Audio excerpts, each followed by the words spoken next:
sekali para penceramah. Khutbah, khatib banyak sekali. Orator banyak sekali. Banyak konsep, banyak teori, banyak orang dengan bermacam-macam teori itu. Tapi tujuannya hanya untuk kepentingan duniawi. Sedikit para ulama. Qalilu ulama'u. Yang ulamanya sedikit saat itu. Wallahu a'lam. Bukan Tuhan, wallahu a'lam.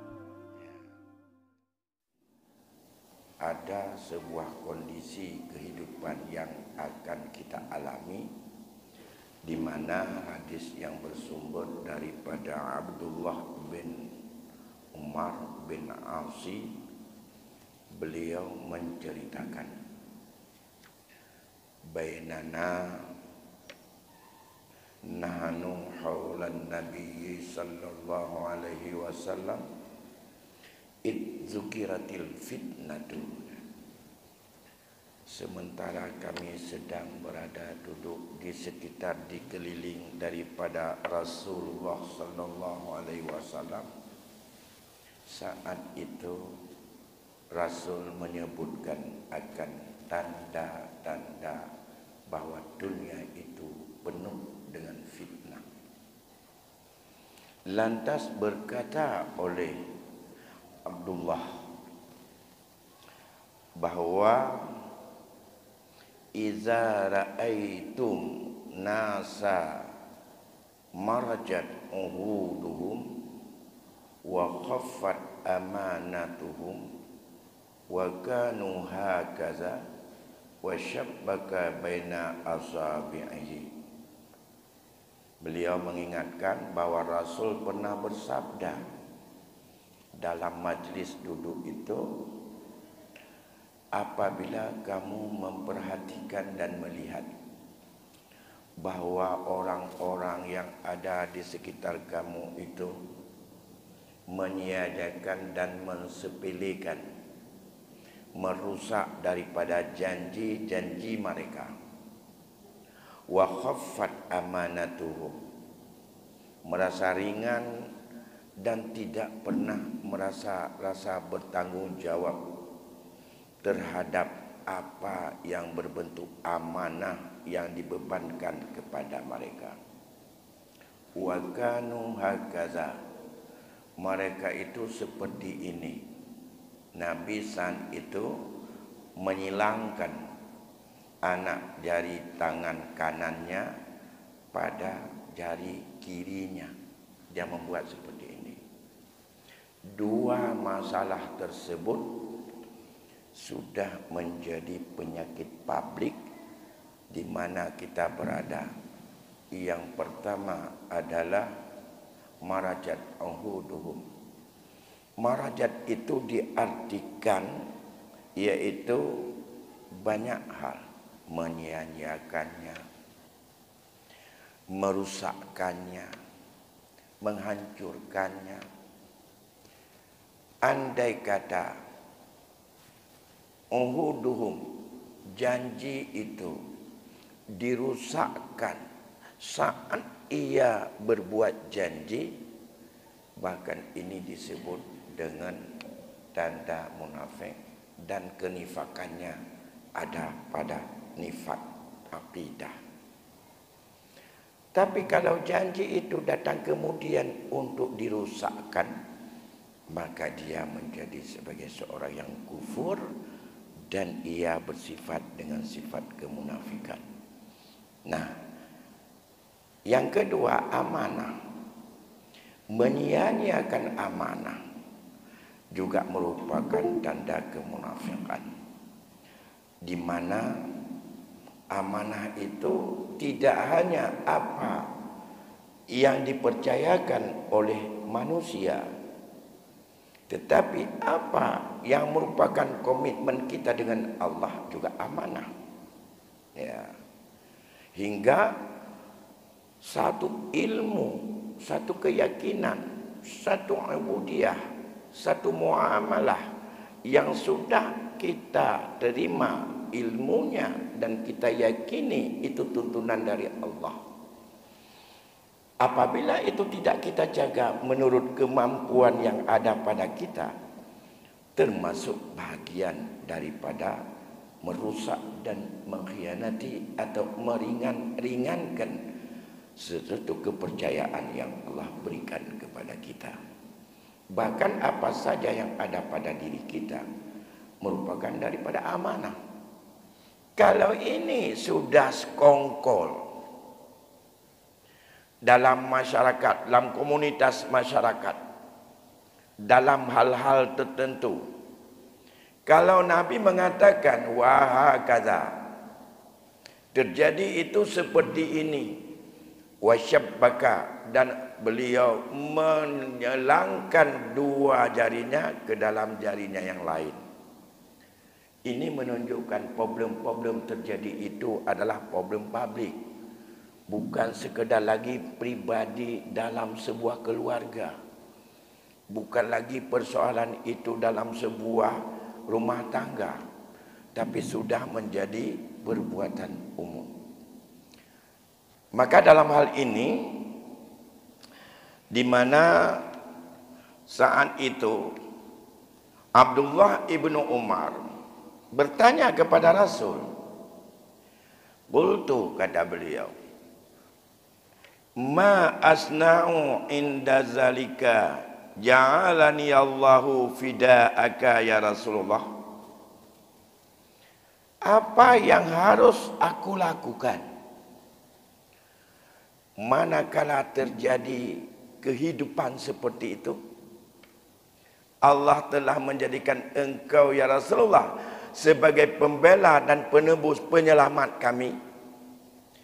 Engkau dijadikan oleh Allah untuk aku adalah fidak, sebagai penebus, sebagai pembela, sebagai penyelamat.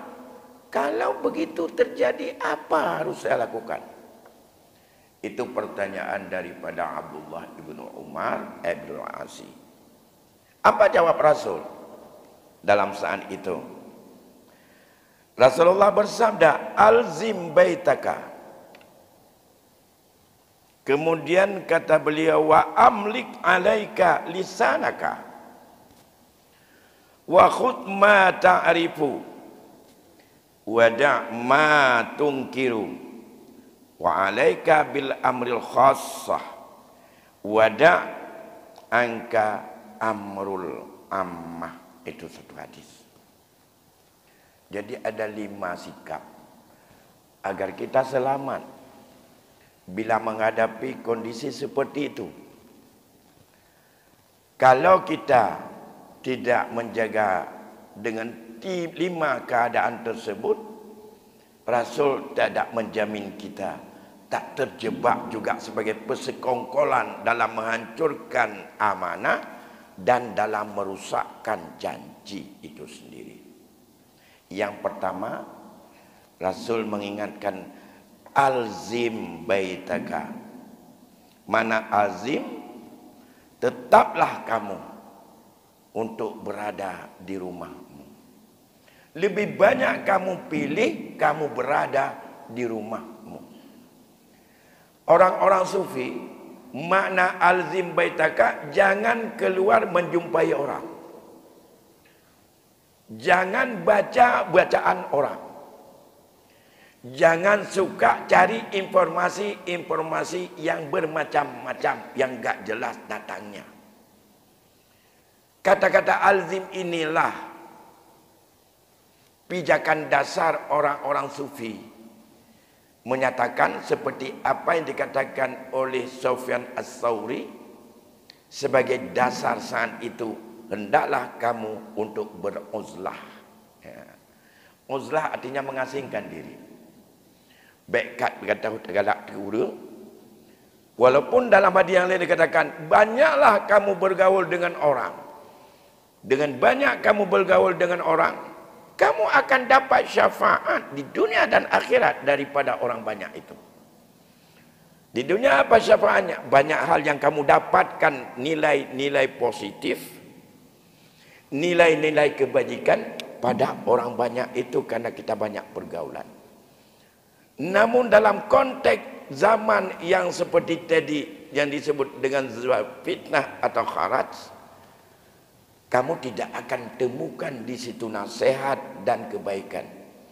Tapi kamu akan dibawa dalam konteks yang seperti itu karena sudah begini. Sudah sekongkol semuanya. Dari hulu sampai ke hilir. Dari ujung sampai ke uram. Dari ujung ok sampai ujung kaki ke cemekam. Kata ban mendung menyoba ulu. Dari Jakarta sampai ke desa. Kalau sudah seperti itu, rakyat juga seperti itu. Maka kalau seperti itu, kamu kalau ingin untuk tidak menyendiri di rumah, pikir nasib rumahmu yang pertama, hati-hati, kamu juga akan terjebak dalam komunitas itu. Roh ceritanya orang yang sia-siakan amanah. Ayo meno. Pengun katanya, tanya pada pengun, lama you berbeza pengun. Menurut tingkat ya kawan masing-masing. Satu. Yang kedua, kata Nabi, khudz ma ta'rifu. Ambil, pegang baik-baik tentang apa yang telah kamu tahu bahwa itu adalah ketentuan dan itu adalah tuntunan agamamu. Yang kata tupu beragama, ibadah kiban, harakat yang halia kiban, menyangkut itu pegang baik-baik. Yang ketiga, wa amlik alaika linsanaka. Kuasai betul-betul. Kuasai lidahmu itu baik-baik. Makna kuasai lidah, jangan di sini, jangan kamu katakan kalau itu membuat risiko terhadapmu. Dan selalu kamu jaga apa yang kamu ucapkan itu adalah merupakan kebaikan dan keberuntungan untukmu. Dalam konteks nilai agama, menyonyo ku pegah, menyonyo ku jawab, menyonyo ku peringat, nyan pun nauntong ke katanya atau sebaliknya. Apa ini adalah akan membuat saya senang atau membuat saya menderita? Memangnya punya maksiat. Ada maksiat di mana? Nyolia terpegah tanya. Kakak truk bawa adhaful iman ke dia. Benci dengan hati saja. Makanya baik tak maksiatnya. Duit rumah kalau. Ini satu. Sudah tiga. Yang keempat, wada' ma tungkiru. Tinggalkan, jauhkan sesuatu yang kamu benci terhadap itu. Karena itu adalah merupakan sesuatu yang kepentingan duniawi dan itu adalah bertentangan dengan agama. Sesuatu yang kamu anggap dan kamu pemahami dan kamu tahu bahwa itu adalah tak sesuai menurut agama, maka watungkiru, tinggalkan, karena itu adalah kamu tak suka kepadanya. Baik, sudah 3, 4. Yang terakhir, wa alaika bi amril khassah. Yang keempat, yang kelima, kamu harus selalu ada dalam urusan khusus. Tanya tinggal fikir budraw. Urusan khusus, urusan yang sifatnya privat dan itu kewajiban kita. Kewajiban mendidik anak, ya didik anak. Kewajiban cari rezeki, ya cari rezeki. Kewajiban untuk yang mekat, ya tugas mekat. Kewajiban getanya untuk buat, ya tu buat. Kewajiban getanya jauhkan tu ketik surat, ya ketik surat. Kewajiban getanya apa tugas masing-masing. Kewajiban ya lesai Pak Rutak, ya lesai Pak Rutak, ya perbaiki. Itu urusan sendiri masing-masing. Wada, ya, kata Rasul, wada angka amral ammah. Usahakan kamu tinggalkan urusan umum, urusan publik. Hangga bidat karat pada tempat yang sifatnya itu urusan publik. Oleh kerana demikian, karena kita akan terjebak kepada dua hal ini. Dan kita akan terbawa ke situ.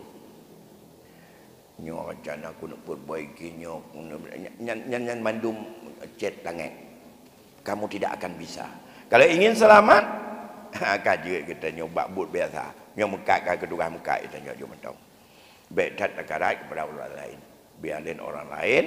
Jadi tinggalkan sedikit-sedikit urusan publik. Ya, Kiban cara ada tanya, ada aja segala macam.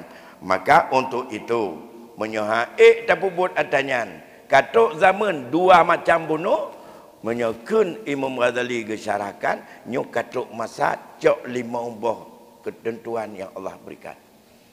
Maka dalam hal ini tentu saja kita bisa untuk merasakan, bisa untuk melihat masing-masing.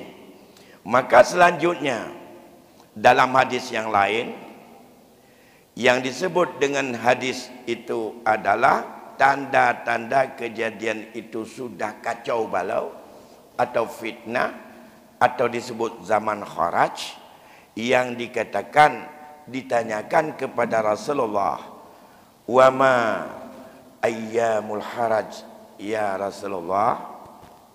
Dijawab di Rasulullah yang dikutip adalah yaumun hina la ya'manur rajulu jalisahu. Yaumun la ya'man rajulu jalisahu. Yang zaman kacau balau. Kiban zaman kacau balau, orang yang tak pernah merasa aman untuk tinggal, bekerja, berusaha dan hidup pada tempatnya sendiri. Dengan sebab banyak sekali gangguan yang tidak terkendali. Hadis lengkapnya adalah, aku berkata, kata daripada perawi hadis ini yaitu Ibnu Mas'ud, yaitu di saat Nabi mengatakan la ya'man biwa'iqihi wa dawahi, tentang hadis ini lengkapnya, qultu fima ta'muruni in adaraktu zalika zaman, bagaimana aku bisa bersikap ya Rasulullah, apa yang bisa engkau anjurkan kepada kami ya Rasulullah jika aku mendapati satu zaman yang seperti yang engkau katakan tadi yang tidak nyaman? Lantas Jawal menjawab, bukankah ya Rasulullah, kaf nafsaka wa yadaika wadkhilil daraka, kendali dirimu, yang kedua kendalikan anggotamu dan tanganmu, dan selanjutnya masuk dalam rumahmu. Itu perintah Nabi. Jaga kaf nafsaka, hentikan, kendalikan diri kita, baik tak takarat dengan sesuatu yang tidak ada manfaat. Kemudian kendalikan dua tangan kita, jangan cepat sekali untuk kita iakan. Yang ketiga, masuk dalam rumahmu. Lantas sahabat bertanya, ya Rasulullah, ara'aita ya Rasulullah indakhala ala dari, problem tadi tidak aman itu masuk dalam rumah, kemana kami lari? Saat itu tidak terbayangkan bahwa masuk karena itu orang. Rupanya hari ini betul bisa masuk itu. Problem tadi itu bisa sapuk ke rumah. Dan kemana saya lari? Jawab Rasul, masuk dalam kamarmu. Dah mau dalam kamar pikir, ya Rasulullah, aku dalam. Maka nasihat Rasul yang terakhir, kalau ke rumahmu, ke kamarmu juga masuk, indakhala ala baitika fadkhul masjid wasna hakaza wa qabada alal ku'. Kalau dalam kamarmu juga sampai, kata Rasul, masuklah kamu ke masjidmu. Gue jangan masjid. Menyohana amal dalam kamar di rumah, masjid gue. Kemudian Rasul memegang daripada tangannya. Apa benarnya? Wa qabada alal ku'ai, gecak jara daripada Ibnu Mas'ud oleh Rasulullah gemat. Nyo bak buat jara. Geken kul tok dalam masjid ini kamu ucapkan.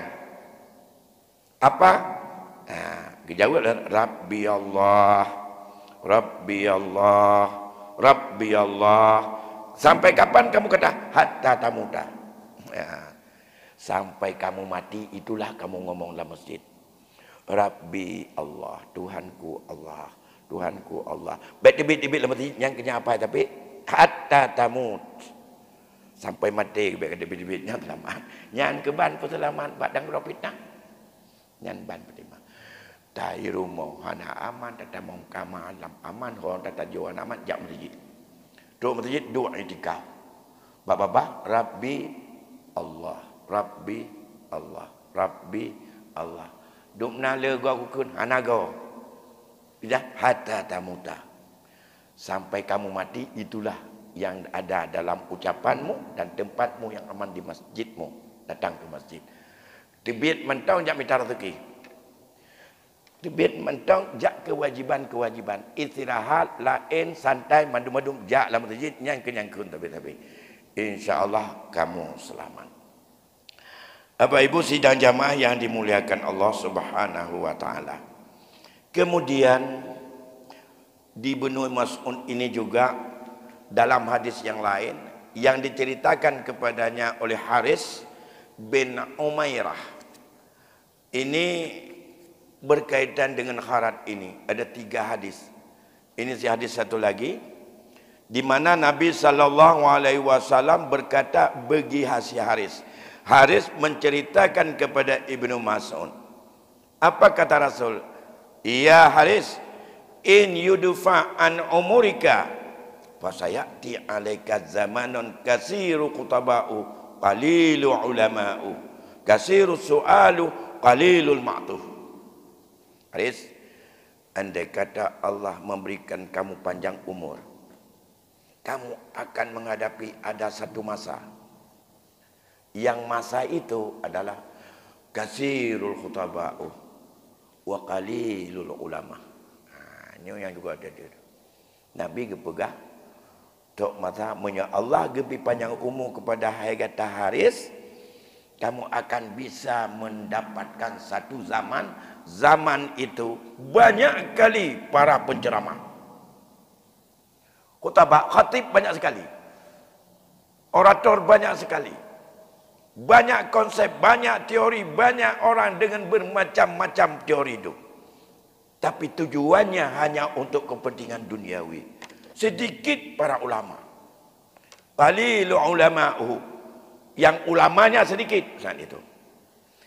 Wallahu a'lam. Bukan truk puhana wallahu a'lam. Ya. Orang pegah bala. Orang tupu le. Orang konsep le.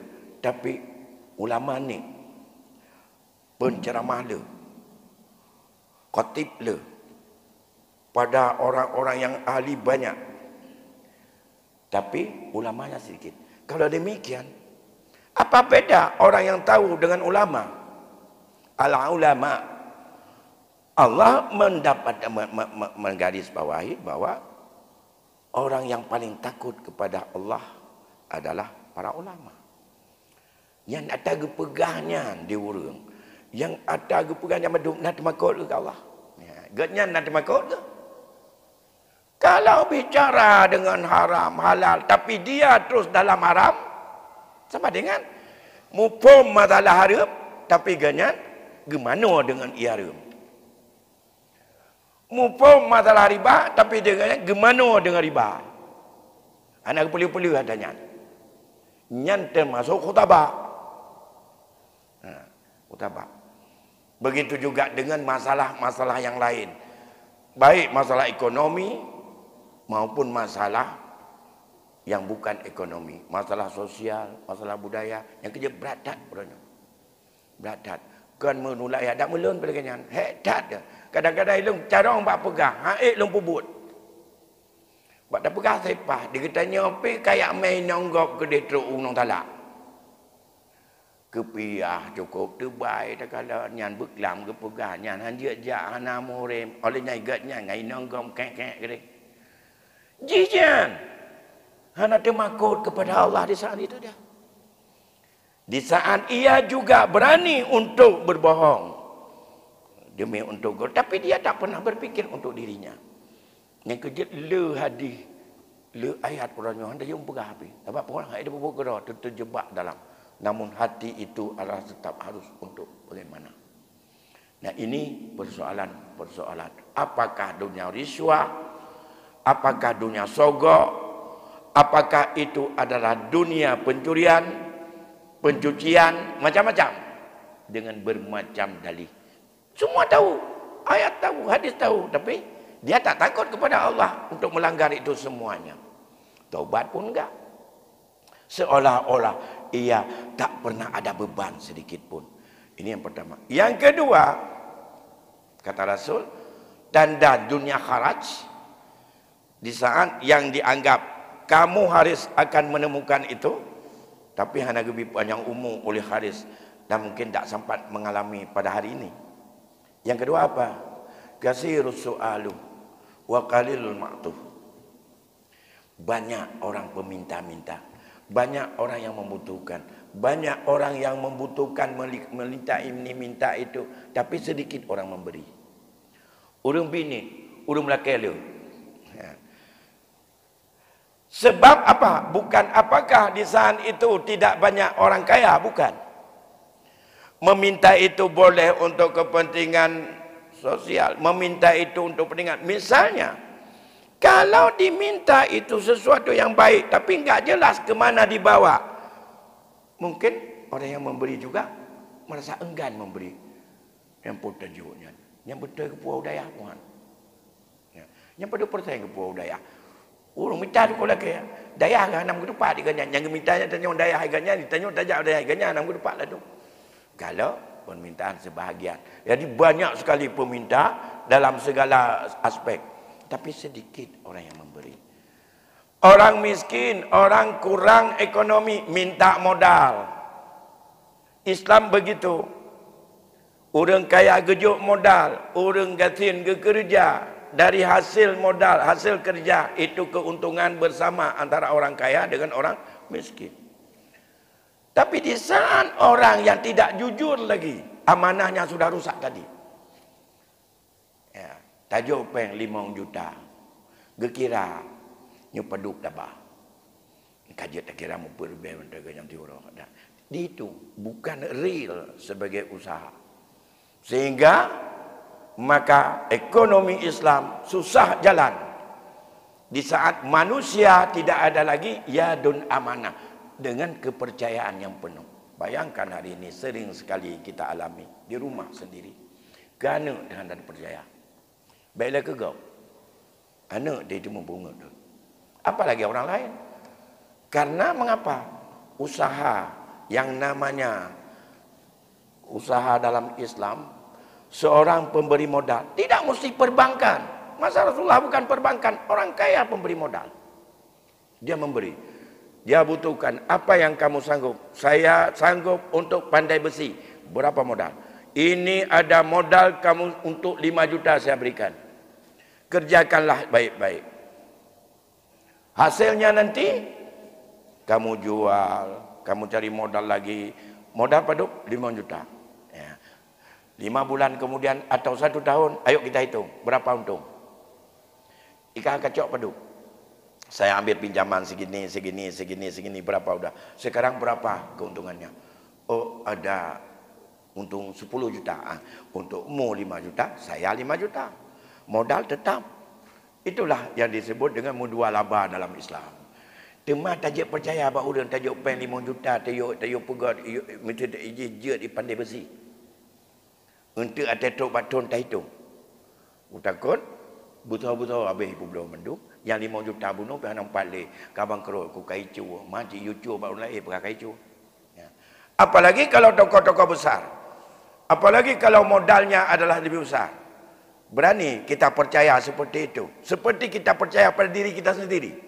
Gak ada orang yang berani kita percaya. Makanya sedikit orang yang memberi hari ini. Ya. Sedikit orang memberi, bukan orang yang tidak memberi itu bukan tidak ada duit. Han gejuk ke modal lu. Mau sedekah apa nanti gejuk kau?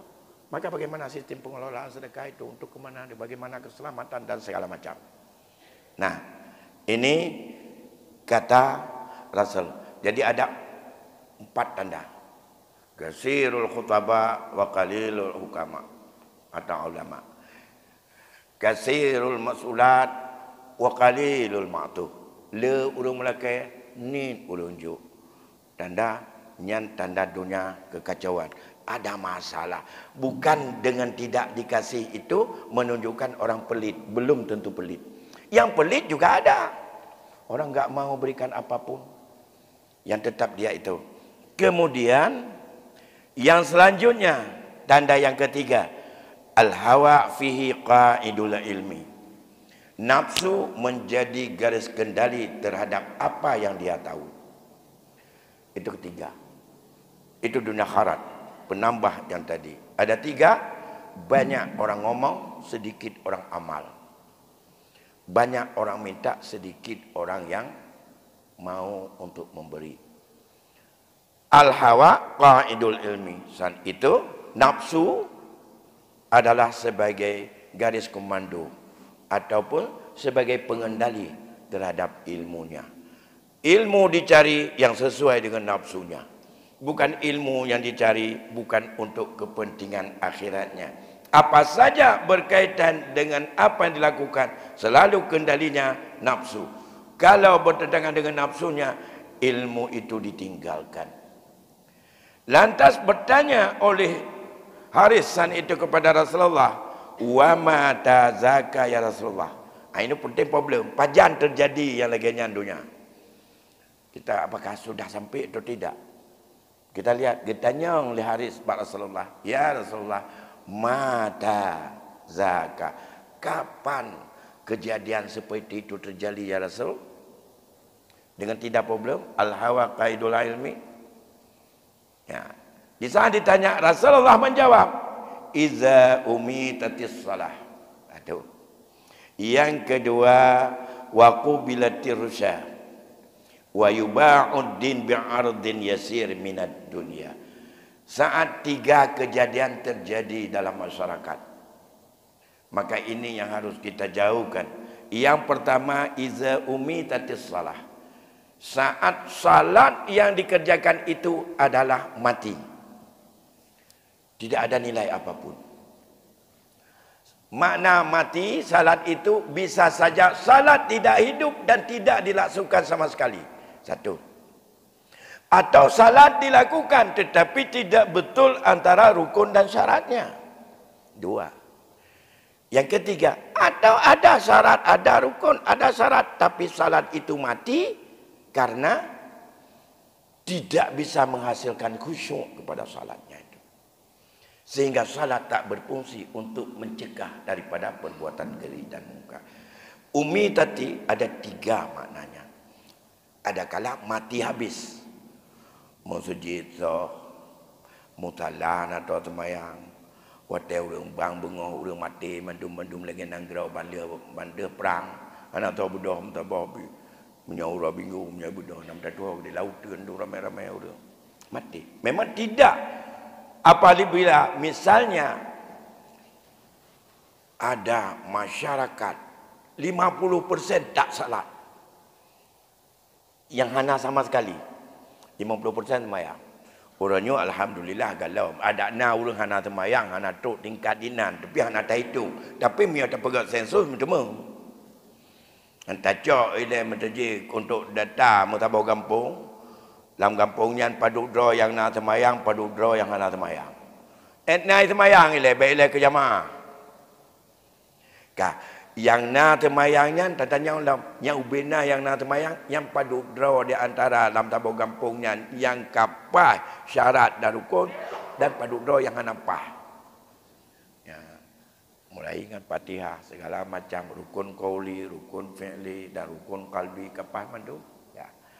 Oleh apa adanya, apakah syarat bersuci segala macam sudah pas dia?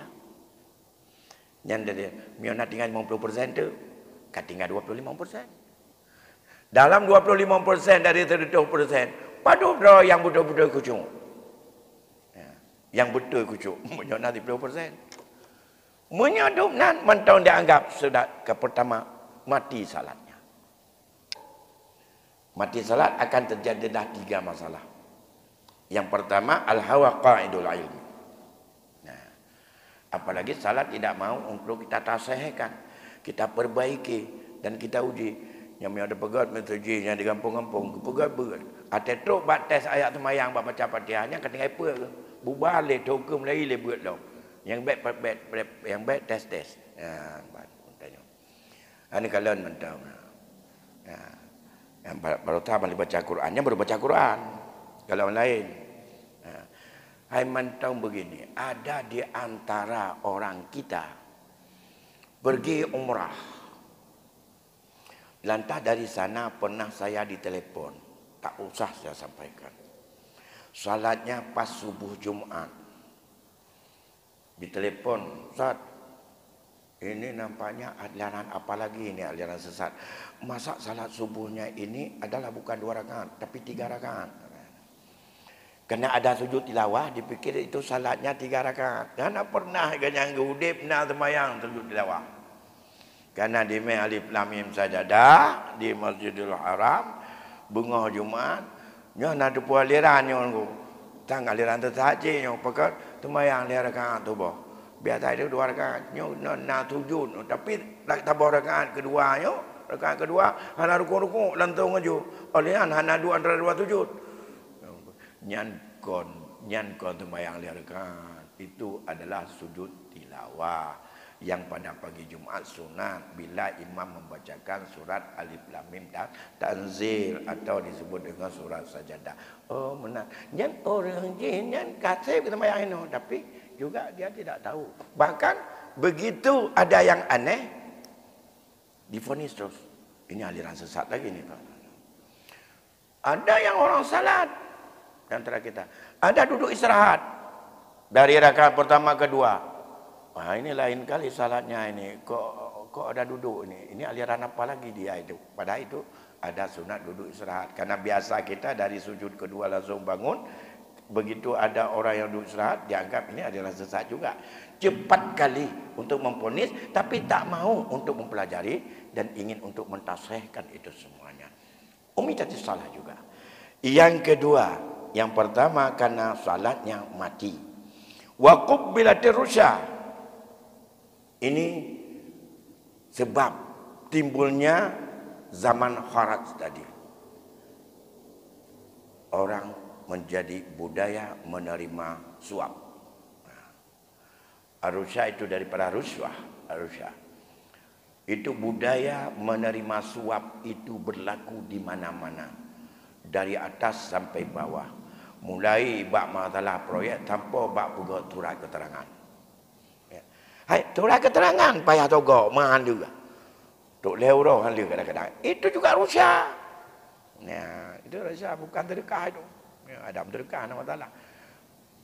Ya euro surat dia Medan napu teplem 3 minggu. Pimpinan lapik je, orangnya tajak tak ada je waju. Ana antri-antri. Karena mengapa? Nak lapik, nak wang servis atau ke mana Aceh atau ke mana urusan apapun. Bekerja dalam tajam dabun. Nan doa itu. Ya, ci mai kena urutan lun buat. Itu kadang-kadang kita juga terjebak di saat kita ingin untuk cepat. Oh ya begitu, cepat terus. Karena fikir tanya dengku ada nilai kepeng. Ibu pai rusak juga itu. Artinya orang suka menerima riswah. Yang memberi bangga, yang menerima apalagi. Dan orang yang memberi tidak menganggap bahwa itu ada sebagai beban ataupun sebagai apa itu diperah atau didalimi, bahkan bangga. Ini supaya saya diterima anak saya menjadi seorang mahasiswa di kedoktoran. Nah, pada berapa juta gampang, mengkapat amita. Nah, yuk berapa juta. Pupenya ya pokoknya kalau ada itu bisa untuk selesaikan. Rusak. Nah, tamang untung yang PPLH yang PP3 dan inilah yang penanggulangan itu agak susah dalam konteks apapun. Jadi ini kalau itu sudah membudaya, zaman itu kharat, zaman yang penuh kekacauan. Dan yang terakhir, ya kata Rasul, wa yuba'uddin bi'ardin yasir minad dunya. Mereka jual agama ini, jual Islam, jual tauhid, jual segala hukum, ya bi'ardin yasir dengan biaya yang sangat kecil minat dunia dengan kepentingan duniawi. Publawa. Tapi publawa kebenaran, tapi publawa pun mentong agama tu yang kata etiket dengan hanya kepentingan agar menang dalam duniawi yang sangat kecil dan sedikit. Kalau 3 problem ini terjadi, maka mengakibat 3 tadi. Jadi ditanyakan oleh Haris, apa itu terjadi ya Rasulullah? Di mana banyak khutbah, sedikit ulama. Yang kedua, banyak peminta, sedikit yang memberi. Yang ketiga, nafsu menjadi kendali sebagai untuk terhadap apa yang ilmu yang telah diketahui. Kapan itu terjadi? Di saat 3 persoalan terjadi dalam masyarakat. Maka kalau itu jangan terjadi, kuncinya antisipasi sebabnya yang 3 ini. Apa sebabnya? Hidupkan salat pada diri kita masing-masing. Sempurnakan salat, keluarga kita semua salat, tepat waktu segala macam, dan paskan bahawa rukun dan syaratnya, kemudian pas sampai kepada khusyuknya, bagaimana untuk mencapai kepada khusyukan salat itu, untuk kita masuk dalam salat dengan penuh kerinduan. Dan ada beberapa trik yang diberikan oleh para ulama dalam rangka bagaimana pencapaian agar salat kita bisa menghasilkan konsentrasi dan khusyuk. Apa yang kita ucapkan dalam salat selalu kita pahami maknanya. Itu yang pertama. Yang kedua, antisipasi terhadap jangan terjadinya riswah. Perang terhadap riswah. Perang terhadap sogok menyogok. Perang terhadap bermacam nama yang servis. Biarlah kita 1 minggu menunggu. Apabila memang harus entry, jangan sempat potong kompas, 5 menit harus selesai. Yang enggak ada lapik, maka akan menunggu sampai 15 hari. Jadi itu harus untuk budaya demikian. Jadi budaya antri dan aturan. Dan yang terakhir, yaitu potong habis. Jangan sekali-kali agama yang ada dalam keyakinan kita untuk kita perjualbelikan, untuk kita tukar dengan kepentingan duniawi. Kepentingan hanya dari hidup sampai batas mati, tak pernah ada hasilnya untuk apa yang harus kita dapatkan setelah mati, mulai alam barzah, kiamat, mahsyar, sampai kepada kita sampai ke syurga Allah nanti. Demikian barangkali yang dapat kami sampaikan, mengingat waktu Isya sudah masuk. Lebih kurang saya mohon maaf. Hadanallahu wa iyyakum ajma'in. Wallahu a'lamu bissawab. Assalamualaikum warahmatullahi wabarakatuh.